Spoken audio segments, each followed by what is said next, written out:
Wait, sorry. How do you feel having online conversations that go in this format over and over again? Good morning. How are you doing? I'm fine, thank you. And you? I'm good.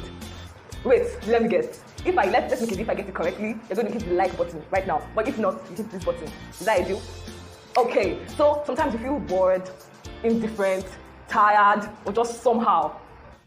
Good day, beautiful people. I am Tenacious Precious, a public speaker and a creative, and welcome to my YouTube channel. I am passionate about helping you communicate effectively, persuasively, and assertively in order to build trust, connect better with people, and stand out in conversations. Please like, comment, and subscribe to this channel. It promises to always be fun and insightful. From my experience, social conversations that go in this format is one boring and exhausting hell of a cycle that takes you nowhere because it does not have build trust or human connection with that person. Having a great social conversation actually opens much more doors and opportunities than we can imagine. It is a means to build trust, human connection, and rapport. And when that connection is there, it is easier to get them to do stuff for you when you need it. So let's do a little exercise. I want you to think of two people that you are really close with, really close to right now. They were once unfamiliar faces, right? So how were you able to build that human connection with them? Common ground. It is the oh my god, me too moment. You both found something you loved talking about, and this led to deeper and more authentic conversations. You can find common grounds with people you're not so familiar with by simply asking questions that encourage them to talk a lot about themselves. You need to realize that people love talking about themselves, even the private people. It's just that it might take them more time to open up. Here's the thing, you don't have to be extra or bubbly or an extrovert to have a great conversation. All you need to do is to be genuinely interested in the person you're talking with. Dale Carnegie said that you can make more friends in 2 months by being interested in other people than you can make in 2 years trying to get other people interested in you. So you've got to take the spotlight off yourself and put it on the person you're talking with. Being interested in the person you're talking with actually makes you more open and makes you enjoy the conversation, and also the person that you're talking with. Talking online with people that you're not so familiar with can be a bit challenging because you don't know the right questions to ask or where to draw the line. But don't worry, I got you. Today we're going to be talking about 5 simple questions or conversation starters that can help you spice up the social conversation with people that you're not familiar with. So let's get right into it.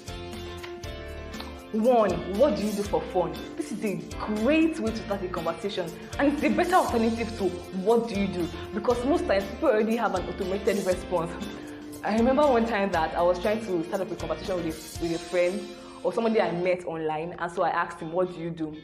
Can you imagine what he did? He went to his WhatsApp bio, he copied exactly what was there and sent it to me. I was like, oh my god, what's this? So the purpose of asking this question is to actually find common ground. The common ground might be business, it can be a movie, it can be a course, it can be anything. The purpose of commonality is that people generally relate more or connect better with people that they can relate with. So if they find you relatable, you are off to having a great conversation. So, what was the highlight of your day? This is a much more better alternative to how was your day, because you most likely get the automated response. It was fine, it was stressful.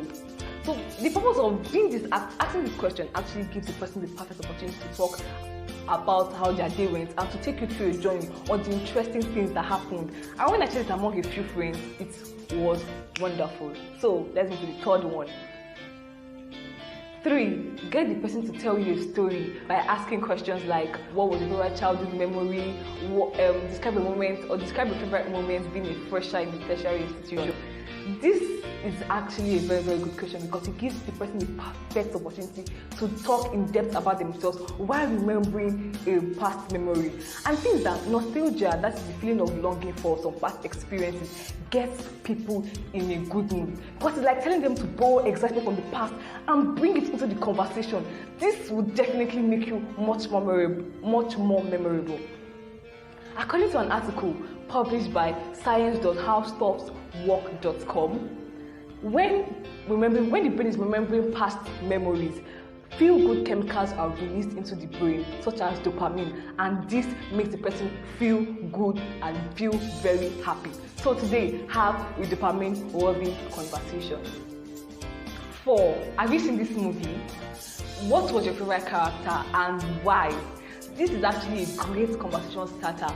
This movie might be Money Heist, Game of Thrones, Your Excellency. Yes, especially if the person is a movie freak. This reduces the chances of things getting boring and awkward, and definitely leads to other more interesting topics and conversations. It can also distinguish the person's character from the feedback you get. So let's move to the next and last point. Number 5, figure it out yourself. Don't worry, I said what I said. I'm here to help. So there's something called conversation threading, and this means taking a word or a phrase a person says and then turning it into a comment, an opinion, or a question. So let's take an example. I had an extreme passion for business when I was 12, and I officially started business when I was 15. And by the grace of God, we are rebranding and relaunching this year. So let's start the threading. Look at the first sentence. Number 1, I had an extreme passion for business when I was 12. So you can start to actually talk about your passions, what you love doing. You can start to ask him how he discovered his passion for business. On to the second sentence. And I officially started business when I was 15. You can start to ask him what business he started, or you can start to share a remarkable event that happened when you were 15. Maybe that's when you finished secondary school, or something very remarkable. And then the last sentence, and by the grace of God, we are rebranding and relaunching this year. You can start to ask him how the rebranding is going, or when it's relaunching, what date. You can start to share a personal project that you have launched already, or you are about to launch, or you are launching presently. Yeah, so as simple as ABC. For this to actually work, you have to pay attention to details and listen attentively. Listen deeply, not to reply, but to understand, because most times you are guilty of listening to reply what the other person. So that'll be all for today.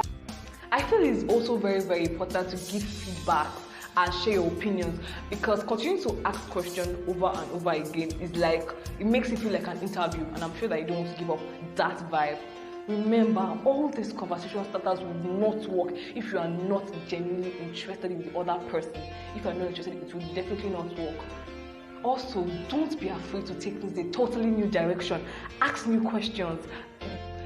If and only if it feels natural, because the conversation should be natural and not forced.